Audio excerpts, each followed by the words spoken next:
Consider three concurrent processes P1, P2 and P3 as shown below, which access a shared variable d that has been initialized to 100. P1 does d equal to d plus 20, P2 does d equal to d minus 50, P3 does d equal to d plus 10. The processes are executed on a uniprocessor system running a time-shared operating system. If the minimum and maximum possible values of d after the three processes have completed execution are x and y respectively, then the value of x minus y is dash. So this is a question from operating system regarding process synchronization. Now here we have a shared variable d, but we are not applying any process synchronization, which means these statements can be executed in any order. So they are asking if that is the case and these processes are concurrent, they are running concurrently. If that is the case, what will be the maximum and minimum value of d after all these three got executed? And then they are asking what will be the difference between the maximum and minimum value of d. That's what we need to print as the answer. Now if you take a look here, P1 and P3 both are increasing d by 20 and 10 each. Now P2 is decreasing the value of d by 50. Now first let us try to find out the minimum.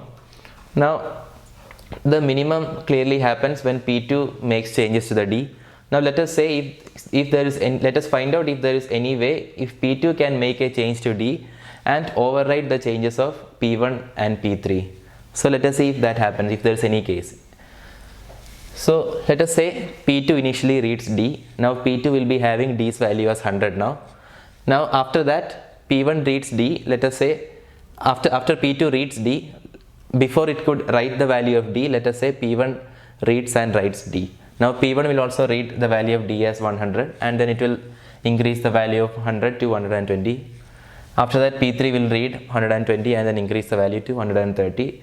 But if you see, the P2 still has the initially read value of d as 100 only, and let us say after that P2 writes the value of d. Now P2 will take d's value as 100 only, that is what it had when it read initially, and then it will write the new value, that is 100 minus 50, that will be 50 only. So d value will be 100 minus 50, that's equal to 50. Now this is the minimum value. This is the minimum because we are only applying the reduction operation here. The other two, P1 and P3, were increasing and we have cancelled out that with d's execution, with P2's execution. Now minimum value will be 50. Now let's look at the max. Now let us look at the maximum possible value. The maximum value we can get if, let us say, P1 writes the values to d, P1 makes changes to d, that is increasing d by 20, and P3 also increases d by 10. And somehow if we can cancel out all the changes made by P2, we override the changes made by P2. If that is the case, then only two increments will happen on d and the final value will be 130. Now let us see if that is possible. Suppose P1 reads d. Now P1 thinks d's value is 100.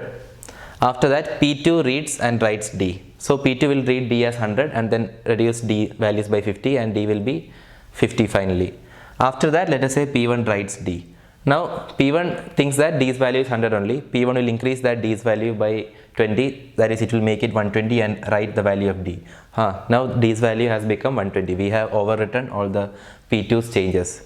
Now P1 wrote d as 120. After that let us say P3 reads and writes d. So P3 will read 120 and then it will write 120 plus 10, that is 130. So the final d value will be 100 plus 30 equal to 130.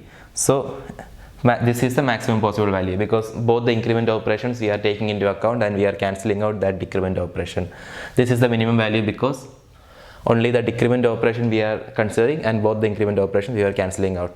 So the value of maximum minus minimum will be 130 minus 50, that's equal to 80. 80 is the answer.